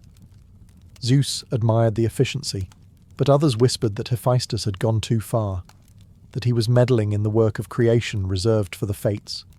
Even Athena, goddess of wisdom, regarded his automatons with cautious curiosity. But Hephaestus did not care. The gods created chaos. He created order. Yet, behind every invention lay a shadow of loneliness. His golden servants could mimic affection, but they could not feel it. They obeyed his voice, but not his heart. When they spoke, their words were flawless and hollow. The perfection he forged only deepened his isolation. Sometimes, as the fire dimmed, Hephaestus would watch them move and wonder if he had become like them. A machine made for endless labour, built from rejection and duty. But when he struck his anvil again, the thought vanished. For a god born unwanted, creation was the only form of love that never left him. Of all the works born from Hephaestus's forge, none carried such weight or irony as the chains of Prometheus. For once again, the god of creation was ordered to craft instruments of punishment. The command came from Zeus himself, furious that Prometheus had stolen fire from Olympus and gifted it to humankind. Fire, Hephaestus's own sacred element, had been given away without permission. To Zeus, it was betrayal. To Hephaestus, it was complicated. He knew what it meant to be punished for giving light to the undeserving. But defying Zeus was not an option. The king of gods summoned him, his voice sharp as thunder. "Forge unbreakable chains," he ordered, "for the Titan who dared challenge heaven." And so Hephaestus obeyed, though his hammer fell heavier that day, the sparks dimmer, the air thicker. He forged the chains from adamantine, the hardest metal known to gods. Each link was seamless, each bond unyielding. When the work was done, he climbed to the Caucasus Mountains, where the winds howled like the cries of the condemned. There, Prometheus awaited him, proud, unflinching, unrepentant. "Do it," said the Titan, meeting Hephaestus's gaze. "You understand why I did it?" Hephaestus said nothing. He only raised his hammer. Every strike echoed through eternity, not as cruelty, but as sorrow. When the final shackle locked, Prometheus was bound to the cliffside, condemned to have his liver devoured daily by Zeus's eagle. only for it to grow back again. "Forgive me," Hephaestus murmured. "The hand that binds you is not the heart that condemns." Prometheus smiled faintly through the pain. "Then keep forging, smith. Every fire burns because of men like us." Hephaestus turned away, the words searing deeper than any flame. For he understood the truth. Fire was rebellion, creation was defiance, and punishment was often the price of both. When he returned to Olympus, Zeus praised the chains, declaring them perfect. Hephaestus only nodded. Perfection, he knew, was often another word for cruelty. And though his hands had made the prison, his heart remained with the captive Titan, the one being who had dared, as he once did, to bring light to those living in the dark. Long before the wrath of Achilles shook the walls of Troy, there was a love story that began not with romance, but with prophecy. It was the tale of Thetis, the immortal sea goddess whose beauty made even the stars blush, and Peleus, the mortal hero fated to love her. Their meeting was not born of chance, nor of choice. It was decreed by fear, the fear of the gods themselves. You see, Thetis was no ordinary nymph. She was one of the Nereids, daughters of the old man of the sea, graceful and powerful in equal measure. Her hair shone like sunlight on the waves. Her voice carried through the tides, and both Zeus and Poseidon, mighty rulers of heaven and sea, desired her. But when the goddess of prophecy, Themis, revealed the truth, that Thetis would bear a son greater than his father, the two most powerful gods in existence recoiled. They, who feared nothing, now feared their own downfall. So they made a decision. Thetis would not wed a god. She would be given instead to a mortal, a man whose life would end long before hers, ensuring the child of their union could never rival Olympus. And so their eyes turned to Peleus, a noble king from the mortal world, son of Aeacus and descendant of Zeus himself, a man brave, disciplined, and honourable, yet still tragically human. Peleus was told by the wise centaur Chiron that his fate was entwined with that of the sea goddess. "You will win her," Chiron warned, "but only through courage and patience. She will resist, as wild as the waves that bore her." And so, the mortal man set out to find the goddess of the sea, not to conquer her, but to fulfill what the fates had already written. On a lonely shore where foam met sand, he caught sight of her for the first time. Thetis rose from the waves, her form gleaming like liquid moonlight, eyes as cold as the deep. She looked upon Peleus and saw her future, the one she did not want. And though she did not yet know it, from that reluctant union would one day be born a child whose name would echo through eternity. Achilles, the greatest of all mortal warriors. Winning the heart of a goddess was never going to be easy, especially one who had no desire for mortal love. Thetis was the ocean made flesh, untamed, ever-shifting, and proud. Peleus, though a king among men, was to her nothing more than a fleeting ripple on the surface of time. Yet prophecy bound them together, and the will of Zeus left her with no escape. Still, Thetis swore she would never yield to a mortal's touch. Peleus, for his part, was not a man of gentle words. He was a warrior, trained in endurance, not poetry.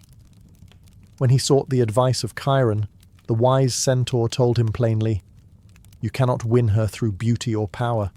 You must hold her until she cannot flee. When the sea finds no shore to crash against, it surrenders." The advice sounded impossible. And yet, Peleus trusted the wisdom of his old teacher. One dawn, he climbed to the shore where Thetis often rested, her feet in the foam and her gaze lost in the horizon. As she rose from the waves, the light of morning glimmered across her skin like liquid gold. Before she could retreat, Peleus seized her by the wrists.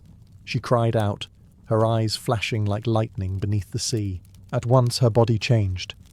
She became water, slipping through his fingers. Yet he caught her again.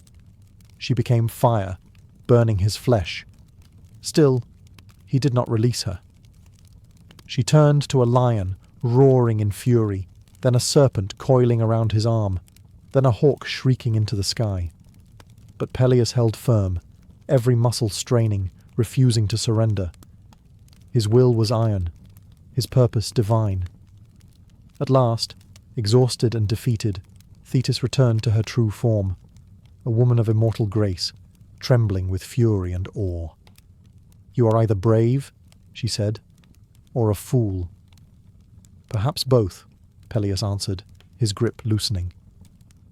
In that moment, something shifted. The sea, for all its pride, had met a rock it could not break. Thetis, though unwilling, recognized strength and fate.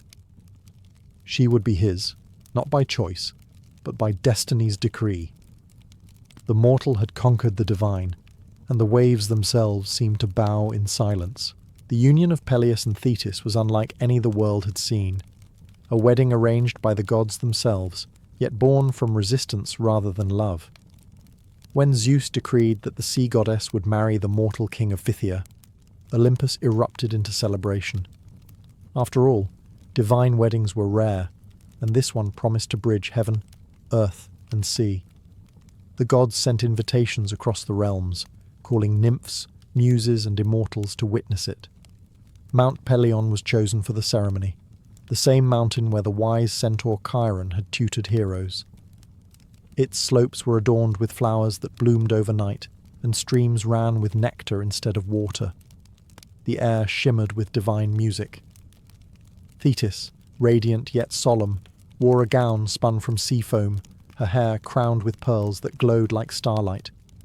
Beside her stood Peleus, mortal yet regal, clad in armour forged by Hephaestus himself, a gift from the gods to honour their chosen man.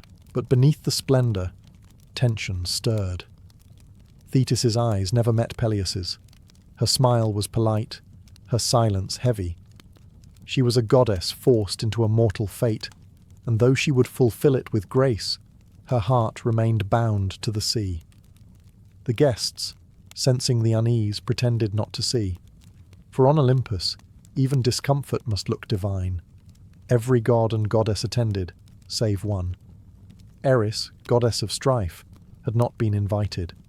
Her presence, Zeus declared, would spoil the harmony of the event. But no god is easily dismissed, and Eris would not forgive the slight. As the feast reached its height, she appeared in a flash of gold and tossed a single apple into the crowd. Upon it was inscribed 3 simple words: "To the fairest." That small act shattered the illusion of peace. Hera, Athena, and Aphrodite each reached for the apple, and with that gesture the seeds of the Trojan War were sown.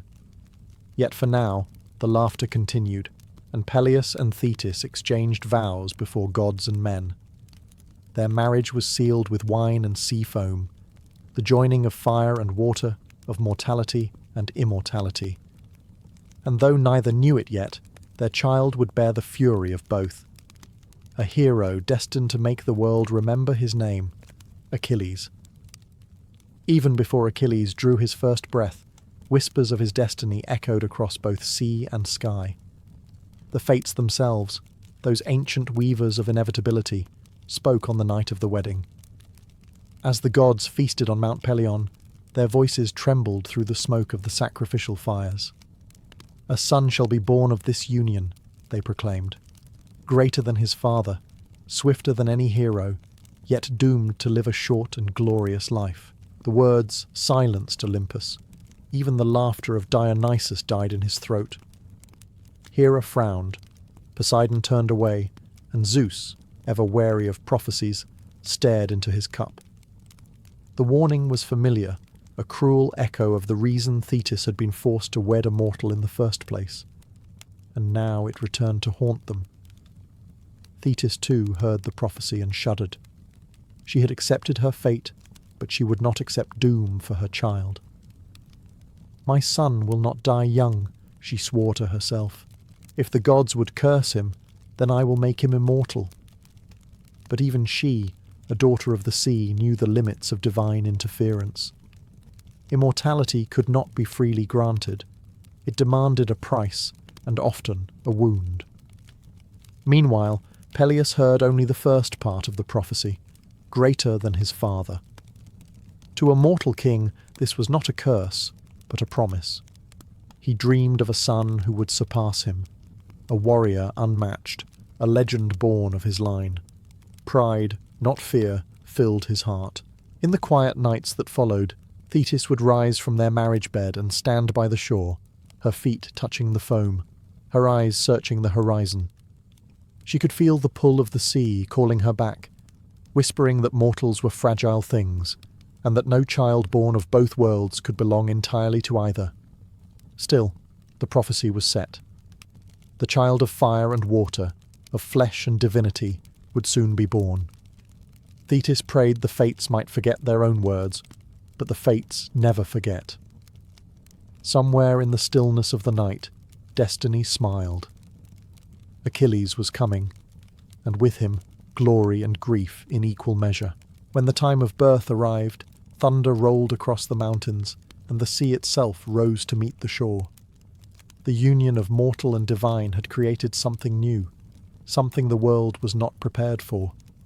Thetis cried out, her voice echoing between land and ocean, and in that moment the gods turned their gaze toward Phthia. Even Zeus paused his thunderbolts to listen. Chiron the centaur, wise as always, was summoned to assist. He came down from Mount Pelion, carrying herbs, charms, and the calm of eternity. He knew that this child would be no ordinary infant. "The world changes with his breath," he whispered, as he laid his hands upon the newborn. And there he was, Achilles, son of Peleus and Thetis, glowing faintly with divine light, his first cry fierce and clear as a war horn. Peleus looked upon his son with pride, untainted by fear. To him, this child was the promise of immortality through legacy. "He will be the greatest of men," he said. But Thetis, holding her child close, saw something else, a shadow in his brightness, a whisper of the prophecy she could not silence.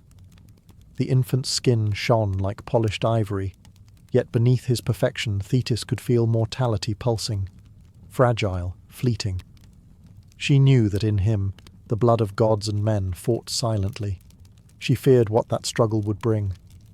That night, when Peleus slept, Thetis carried her child to the sea. The waves parted for her, recognizing their mistress.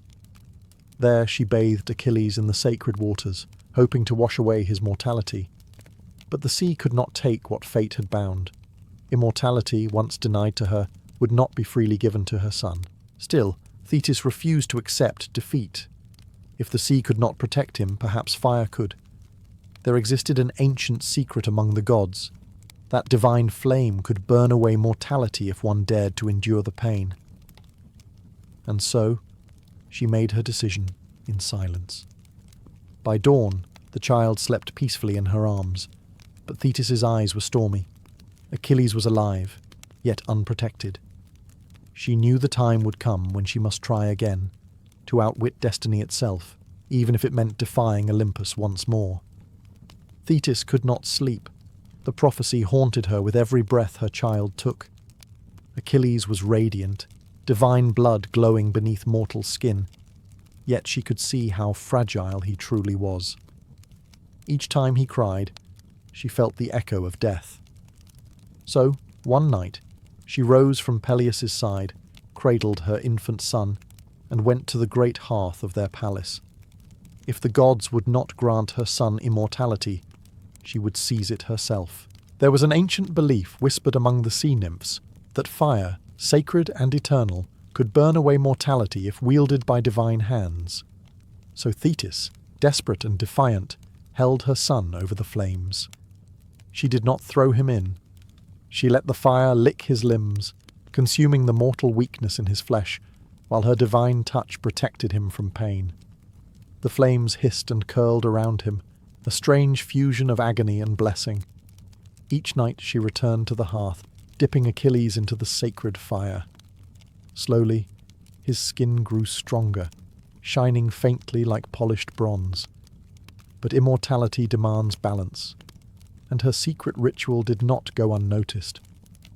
One evening, Peleus awoke and found his wife standing over the fire, his son half submerged in the glow. He shouted in horror, mistaking devotion for madness. Thetis turned, her eyes wide with divine fury. "You fool!" she cried. "I was burning away his death, but the moment was lost." Peleus rushed forward, wrenching the child from her hands. The flames sputtered, and the spell broke. The fire dimmed, leaving behind only smoke and silence. Thetis stared at her mortal husband, the man who had interrupted the impossible, and realized their worlds could never truly meet. Without another word, she vanished into the sea, leaving behind only salt on the air and sorrow in Peleus's heart. The child, unharmed but unfinished, slept in his father's arms, strong yet not immortal. And so the attempt failed, but not completely. The fire had strengthened Achilles in ways even the gods could not fully measure. His body would one day resist every wound but one, a single weakness that no flame could erase. Destiny had claimed its share, and the sea goddess had lost her fight against fate. Thetis may have fled to the sea, but her resolve did not die with her failed ritual. Maternal love, even in a goddess, does not surrender easily. She had sworn to protect her son from death, and if fire could not burn away mortality, perhaps the underworld's waters could.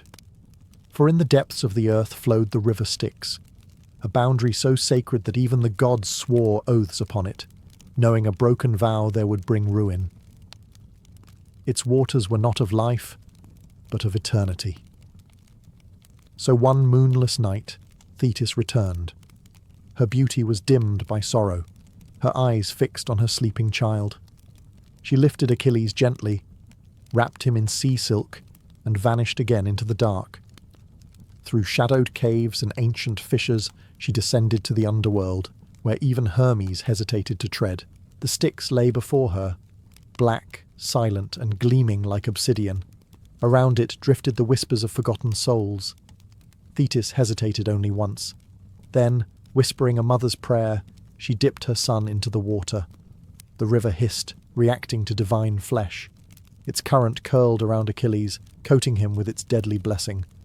But as fate would have it, her hand trembled. She held him by the heel, the one spot untouched by the river's power. When she lifted him from the Styx, his skin shone with an otherworldly glow, hardened and invincible, but that small heel remained pale and unguarded. The child stirred, unknowing, invulnerable, almost. Thetis kissed his forehead, both triumphant and afraid. She had succeeded where few dared to try. Her son would be nearly immortal, yet the small oversight, that single vulnerable point, would one day prove fatal. The gods, amused by her defiance, let her go, for even they respected the cruelty of fate. When she returned to the world above, the waves rose to greet her, shimmering with pride. Achilles was safe, or so she believed. She laid him once more beside Peleus, and vanished into the sea for good, leaving the mortal world behind. The boy slept peacefully, untouched by fire, shielded by death's own river. But in the stillness of that night, the fates smiled. 3 silent weavers, who knew that even near immortality was still no match for destiny. After Thetis vanished into the sea, Peleus was left with a child half divine and half mortal, radiant, untouchable, and utterly beyond his understanding. Though he loved his son fiercely, he knew that Achilles was not meant for an ordinary childhood. His strength, even as an infant, was astonishing. He could wrestle serpents in his crib, and the nursemaids whispered that his eyes gleamed like a predator's even in sleep. Peleus, wise enough to fear what he adored, turned to the one being who could guide such a child, the immortal centaur, Chiron. Chiron lived high on Mount Pelion, a place where mortal and divine worlds met. Unlike other centaurs, who were wild and savage, Chiron was noble, patient, and impossibly wise. He had tutored heroes before, Jason, Theseus, and even Heracles. But when Peleus arrived, carrying the infant Achilles, Chiron sensed something different. "This one," he said softly, "will not live long, but his name will outlive kingdoms, and so began Achilles' true education. Under Chiron's care, the boy learned more than the art of war. The centaur taught him music, poetry, medicine, and mercy. He learned the ways of herbs and stars, how to track a deer through mist, and how to mend a wounded heart. Yet above all, he learned discipline, the balance between rage and reason, strength and restraint. Each morning, Chiron tested him with the bow, the spear, and the sword. By noon, he hunted on the slopes of Peleus, running faster than any hound. At dusk, he listened to the old centaur's stories, of gods and men, of pride and downfall. "Remember, Achilles," Chiron would say, "glory is a flame. It can light the world or burn it down." But even as Achilles grew in skill and wisdom, there was restlessness in his blood. He felt the sea calling to him, though he did not understand why. At night he dreamed of a woman's voice, soft and sorrowful, whispering his name beneath the waves. Chiron said nothing of it. He knew better than to fight fate. The boy's path was already written, forged by gods, sealed by prophecy. Achilles would be a hero. But heroes, Chiron knew, were not made for peace, only for remembrance. As Achilles grew into youth, his brilliance became impossible to hide. His strength rivaled that of seasoned warriors, and his beauty was almost divine. Too divine, in fact. For whispers of war began to spread across Greece, and the fates stirred restlessly. A prophecy had reached the ears of Thetis beneath the sea. If her son ever went to Troy, he would achieve eternal glory, but he would not return alive. The sea goddess could not bear to lose him to the destiny she herself had forged. So once more she rose from the depths, veiled in sorrow, to see her son. She found him on Mount Pelion, tall and fearless, his laughter ringing across the hills. When she told him of the prophecy, he only smiled. "If it is my fate," he said, "I will meet it proudly." But Thetis was not ready to surrender her child to death. Desperation breeds cunning. She disguised Achilles as a girl and took him to the island of Skyros, to the court of King Lycomedes. There, among the king's daughters, she hid him, dressing him in silks, teaching him to move softly and speak gently. The world's greatest warrior was disguised as a maiden, his armour replaced by embroidery, his voice subdued by fear and love. For a time, the ruse worked. The girls adored their mysterious companion, who was stronger, swifter, and far more graceful than any of them. Achilles went by the name Pyrrha, the red-haired one, and though he laughed at the charade, he obeyed his mother's wishes, for her sake, not his. But fate is not so easily deceived. When the Greek kings began mustering armies for Troy, the seer Calchas told them that the war could not be won without Achilles. Odysseus, ever the trickster, set out to find him. He arrived at Skyros disguised as a merchant, bringing jewels and fabrics for the maidens, but also a set of weapons, gleaming under the sun. When Achilles saw the sword, instinct overpowered disguise. His hand reached for the hilt, his stance hardened, and in that moment, Odysseus smiled. The charade was over. The hero had revealed himself. Thetis's deception had bought time, but not victory. The world was calling, and Achilles was ready to answer. Once discovered, there was no turning back. Odysseus, cunning as ever, spoke to Achilles not as a recruiter, but as a prophet of glory. "Troy," he said, "is the anvil on which legends are forged. Heroes will live and die there, but their names will echo for eternity. Will yours be among them?" The words struck something deep within Achilles, something older than fear, that fierce longing for greatness that no prophecy could quench. Thetis's pleas still lingered in his mind, her voice warning that he would never return. Yet Achilles was young, and immortality through fame burned brighter to him than immortality through safety. "Better a short life full of glory," he declared, "than a long one forgotten." And with that vow, he sealed his fate. Peleus, proud but mournful, gave his son his blessing. He sent for the armour Hephaestus had once forged for him, a gift from the gods now passed to their child. "Wear this," he said, fastening the greaves. "May it remind you that greatness carries weight." Achilles embraced his father for the last time, though neither spoke of death. Both men understood what could not be undone. Before leaving, Achilles returned once more to Chiron's cave on Mount Pelion. The old centaur, who had raised him, said nothing at first. He simply looked at his pupil, now taller, stronger, radiant with youth. Finally, Chiron broke the silence. "The path of the hero is not chosen," he said. "It is endured."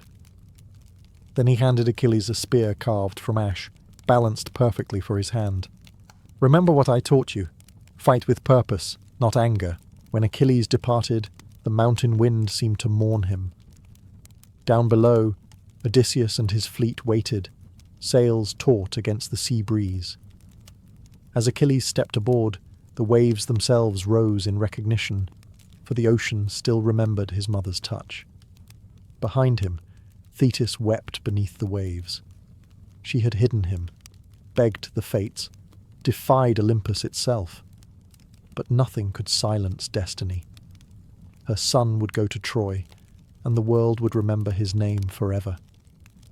As the ship vanished over the horizon, the sun caught the bronze of his armour, and for a brief moment it seemed as though a star had descended to earth, burning, unstoppable, and already doomed. As the ships of Greece sailed toward Troy, a hush seemed to fall over the world. Even the gods paused, watching the spark of destiny blaze across the sea. Among the hundreds of warriors aboard, one shone brighter than all. Achilles, son of Peleus and Thetis, the child of prophecy, half mortal, half divine. The wind carried his name like a hymn. Heroes whispered it with awe, and kings envied it. He was not yet a man, but already legend trembled at his feet. On the journey, Odysseus studied him in silence. He had seen ambition before, but Achilles's was something else, a hunger that bordered on sacred. The young warrior spoke little, though when he did, his words burned with conviction. "Glory does not wait for those who hide," he said once. "It waits for those who meet their end without flinching." Even the seasoned generals fell quiet at that. Far below, beneath the waves, Thetis felt each gust of wind that filled his sails. She prayed to the gods who had betrayed her, begged them to protect her son. But she knew the truth.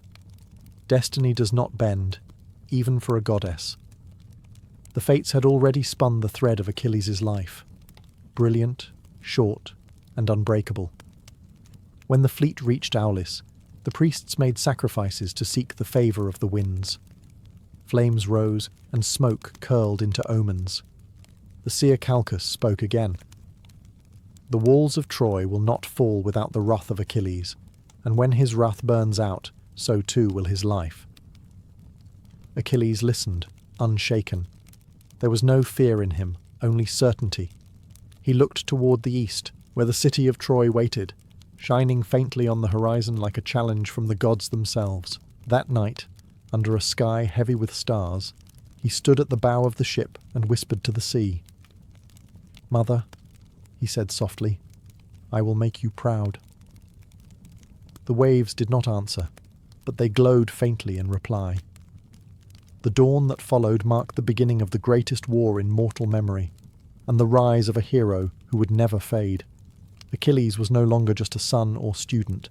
He was destiny in motion, the mortal who would defy gods, embrace glory, and burn brighter than any flame the world had ever seen.